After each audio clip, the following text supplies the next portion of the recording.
रक्षाबंधन की पौराणिक एवं चर्चित कथाएं। रक्षाबंधन की कथा नंबर 1।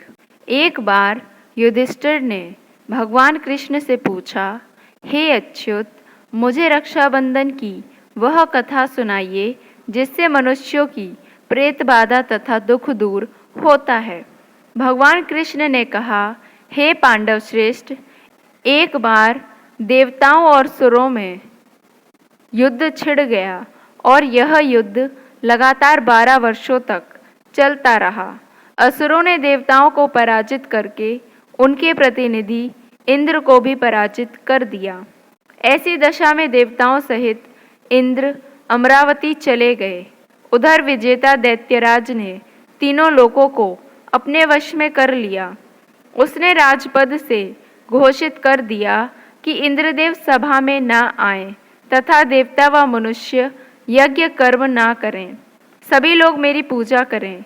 दैत्यराज की इस आज्ञा से यज्ञ, वेद, पठन पाठन तथा उत्सव आदि समाप्त हो गए।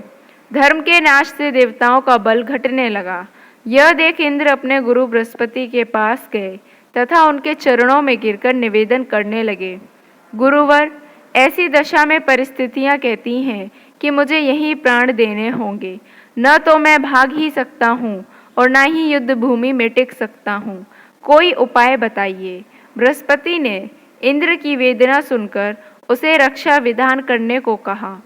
श्रावण पूर्णिमा को प्रातःकाल निम्न मंत्र से रक्षा विधान संपन्न किया गया। येन बद्धो बलिराजा दानवेंद्रो महाबल तेन त्वामभिवदनामि रक्षे माचल माचल। इंद्राणी ने श्रावणी पूर्णिमा के पावन अवसर पर द्विजों से स्वस्ति वाचन करवाकर रक्षा का तंतु लिया और इंद्र की दाहिनी कलाई में बांधकर युद्ध भूमि में लड़ने के लिए भेज दिया। रक्षाबंधन के प्रभाव से दैत्य भाग खड़े हुए और इंद्र की विजय हुई। राखी बांधने की प्रथा का सूत्रपात यहीं से होता है। रक्षाबंधन की कथा नंबर 2। भारतीय इतिहास के अनुसार मुसलमान शासक भी रक्षाबंधन की धर्म भावना पर न्यौछावर थे। जहांगीर ने एक राजपूत स्त्री का रक्षा सूत्र पाकर समाज को विशिष्ट आदर्श प्रदान किया। इस संदर्भ में पन्ना की राखी विशेषतः उल्लेखनीय है। एक बार राजस्थान की 2 रियासतों में गंभीर कलह चल रहा था। एक रियासत पर मुगलों ने आक्रमण कर दिया। अवसर पाकर दूसरी रियासत वाले राजपूत मुगलों का साथ देने के लिए सैन्य सज्जा कर रहे थे। पन्ना भी इन्हीं मुगलों के घेरे में थी। उसने दूसरी रियासत के शासक को, जो मुगलों की सहायतार्थ जा रहा था, राखी भेजी। राखी पाते ही उसने उल्टे मुगलों पर आक्रमण कर दिया। मुगल पराजित हुए। इस तरह रक्षाबंधन के कच्चे धागे ने दोनों रियासतों के शासकों को पक्की मैत्री के सूत्र में बांध दिया। कृष्ण द्रौपदी की कथा। रक्षाबंधन को लेकर प्राचीन काल की एक और कथा प्रचलित है। यह कथा श्री कृष्ण और द्रौपदी की है। इस कथा का वर्णन हम यहाँ कर रहे हैं।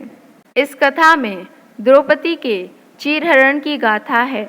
एक कथा के अनुसार जब सुदर्शन चक्र से श्री कृष्ण ने शिशुपाल का वध किया था, तब उनकी उंगली कट गई थी। उनकी उंगली से बहुत रक्त बह रहा था। तब द्रौपदी ने अपनी साड़ी फाड़कर श्री कृष्ण की उंगली पर बांध दी थी।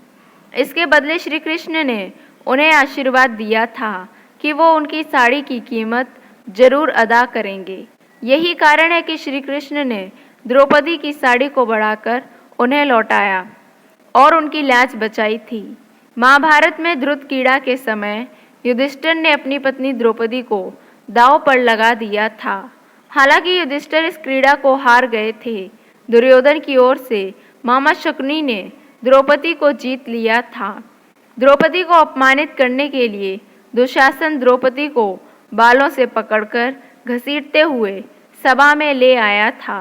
जहां एक तरफ द्रौपदी का अपमान हो रहा था, वहीं भीष्म पितामह, द्रोणाचार्य और विदुर जैसे न्यायकर्ता लोग यह सब मूक दर्शक बनकर देख रहे थे।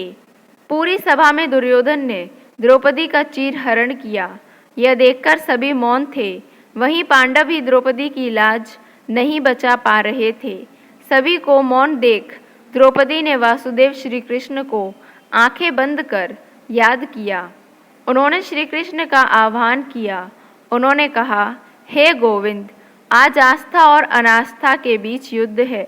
मुझे देखना है कि क्या सही में ईश्वर हैं। द्रौपदी की लाज बचाने और उनकी राखी की लाज रखने के लिए श्री कृष्ण ने सभी के समक्ष एक चमत्कार किया। वो द्रौपदी की साड़ी तब तक लंबी करते गए जब तक दुशासन थक कर बेहोश नहीं हो गया। उस सभा में मौजूद सभी लोग इस चमत्कार को देखकर हैरान रह गए। रक्षाबंधन की एक और कथा करमवती और हुमायूं की है। मध्यकालीन इतिहास की घटना है।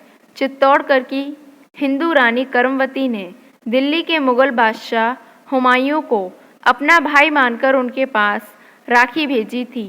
हुमायूं ने रानी करमवती की राखी स्वीकार की और समय आने पर रानी के सम्मान की रक्षा के लिए गुजरात के बादशाह से युद्ध भी किया।